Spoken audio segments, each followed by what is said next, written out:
Nous allons voir une défense française, variante Winauer. Les noirs attaquent le pion, les blancs le défendent, les noirs clouent le fou, donc le pion est de nouveau attaqué, il faut le défendre en l'avançant. Une fois que le centre est stabilisé et fixé, les noirs attaquent l'attaque avec un pion de l'aile. L'idée, c'est d'avoir plus de pions au centre que l'adversaire. Et en échange, les noirs acceptent d'avoir un mauvais fou. A3, bon, maintenant que le fou est en B4, il ne peut plus reculer. En A5, il ne serait pas sur une bonne case, donc on échange.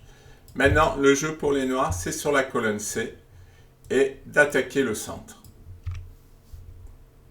Cavalier E7, le fou de case noire pour les noirs a disparu et donc les blancs l'exploitent tout de suite en venant attaquer le pion G7. Il est possible de roquer, c'est une variante, variante importante.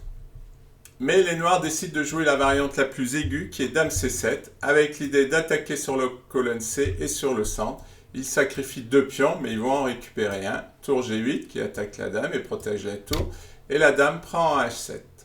Les noirs prennent, les blancs ne peuvent pas reprendre sinon il y a une fourchette.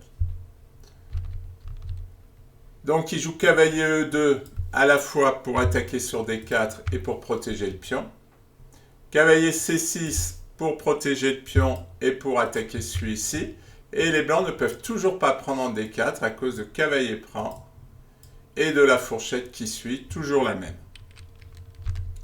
Donc après cavalier C6, les blancs doivent protéger le pion.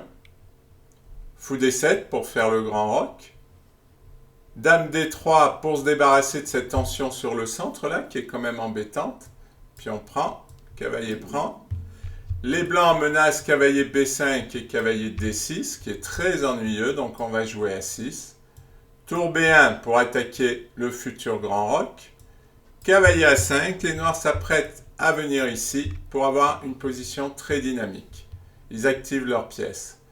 Les blancs ont un pion passé, donc ils essaient de le valoriser. Mais on va voir que dans la partie, ils vont le pousser trop vite. Il faut le protéger ce pion, sinon il risque d'être perdu.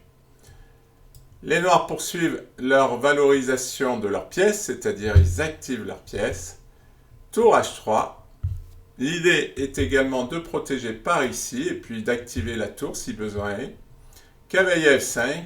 Le deuxième cavalier se retrouve sur une case bien placée. Et les blancs là font l'erreur, à mon avis, de continuer à pousser. Grand roc. H6. Et là, tout simplement, les noirs vont décider de mettre fin à cette poussée un peu précoce. Tour G6. Menace de gagner, puisque là, il y a le pion F4 qui bloque le fou. Donc, H7. Tour H8. Et à bientôt, il n'y aura plus de pièces blanches pour défendre. Roi F2. Je ne sais pas trop pourquoi, Roi F2. Qu'est-ce qu'il veut faire? Bon. Tour G7. Fou E2. Les blancs se développent quand même. Et il perd son pion, tout simplement. Il prend avec la tour H. Tour prend. Là, les blancs ont joué trop facilement. Roi F2, fou E2, maintenant fou D2. Bon, ils ont avancé le pion trop vite. Là, c'est... En fait, les blancs ont appliqué leur plan de façon un peu mécanique sans trop tenir compte de ce que jouaient les noirs. Maintenant, les noirs ont 4 pièces qui vont participer à l'attaque. Ça a fait beaucoup sur un roi qui est quand même assez exposé. Dame échec. Roi E1. Tour échec. Ça va tout seul, hein. Fou F1. Dame G1 qui menace en fait tout simplement Dame prend G2. Bon, Roi E2 certainement pour éviter ça. Et puis la tour protège le fou, mais bon, là c'est plus un fou, c'est même pas un pion. Hein. Les pièces noires sont très actives. Cavalier D4, on poursuit l'attaque. Échec. Le roi est obligé de reculer et Roi E2 n'a donc servi à rien. Dame prend G2. Cavalier D1. Et là, très jolie combinaison. Cavalier F3 qui oblige la dame à prendre. Suivi de Dame prend D2. Le cavalier protège la dame.